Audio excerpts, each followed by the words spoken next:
સમાચારોમાં આગળ વધીએ. સુરત જિલ્લાના કામરેજ 4 રસ્તા નજીક આવેલ ટોલ પ્લાઝા મુદ્દો ફરી ગરમાવશે. સુરતના કામરેજમાં 84 ટોલ નાકા પર સ્થાનિક લોકો પાસે અપડાઉનમાં ટોલ ટેક્સ ઉઘરાવતા કોંગ્રેસના આગેવાનોએ કોંગ્રેસ પ્રમુખ અને વિરોધ પક્ષના નેતાની આગેવાનીમાં કામરેજ મામલતદાર અને પ્રોજેક્ટ ડાયરેક્ટરને આવેદનપત્ર પાઠવ્યું હતું.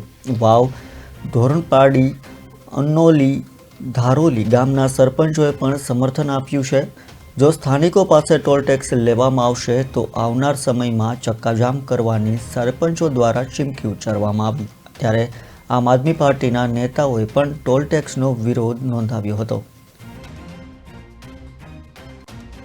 આજે જે આવેદનપત્ર ટોલ નાકા માટે આપવામાં આવ્યું છે એની અંદર મારા વાવ ગામના સરપંચ તરીકે મારું સમર્થન છે, તેમજ મારી બાજુમાં ધોરણ પાર્ટીના સરપંચ છે અલ્પેશભાઈ, એમનું પણ સમર્થન છે. જયેશભાઈ અંટ્રોલી ધારોલીના સરપંચ છે, એમનું પણ સમર્થન છે. અને આજે જો આ આવેદનપત્ર આપવાથી તમે જો કોઈ જાતનું બી એનું નિર્ણય નહીં લેશો તો આવનારા સમયની અંદર અઠવાડિયા 15 દિવસની અંદર 12 થી 15 થી 20 સરપંચો ભેગા થઈને આવેદનપત્ર આપીને ચક્કા ટેક્સના નામે જે ઉઘરાણું ચાલે છે એનામાં બહુ મોટી તકલીફ છે. લોકોને આખા દિવસમાં અવર જવર કરવામાં આવે તો 1 વાર 2 વાર 3 વાર લોકો ગ્રામ છે, આ બાજુ સગાવાલું છે, મિત્ર મંડળ છે, કંઈ વેપાર છે, કંઈ ધંધો છે, કંઈ રોજગાર છે, તો વારંવાર જે ટોલ કપાય છે અને લોકલ પબ્લિકને ટોલમાંથી માફી મળવી જોઈએ.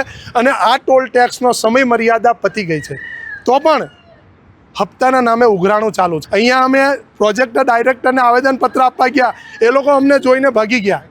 ત્યાં હતા જ નહીં, ત્યાં હતા, અમે આવ્યા પછી ભાગી ગયા. અમે પ્રાંત સાહેબને બી આવેદનપત્ર આપીએ છીએ, પોલીસ અધિક્ષકને બી આપીએ છીએ અને પોલીસ તમામ લાગતા વળગતા જે સરકારી કચેરીઓ છે, જે લોકોના હિત માટે જે કચેરીઓ છે, એને અમે તમામને એકવાર આવેદનપત્ર આપવાના છે. અને 15 દિવસની અંદર લોકલ પબ્લિકને ટોલ ટેક્સ માફી નહીં થાય તો ઉગ્ર આંદોલન કરવામાં આવશે. અને ટોલ ટેક્સ બંધ કરાવવાની પણ અમે ચીમકીયા બંધ કરી દેશું ત્યાં સુધીની ચક્કાજામ કરશું ને આંદોલન કરશું. અહીંયા અમારી સાથે 10 થી 12 ગામના સરપંચો બી છે, તેમના બી લેટર પેડ અમને સોમવારે મળી જવાના, બધાએ આપવાનું નક્કી. એક ચીમકી ગણો તો ચીમકી છે, જે ગણો તે, પણ તાત્કાલિક ધોરણે લોકલ પબ્લિકનો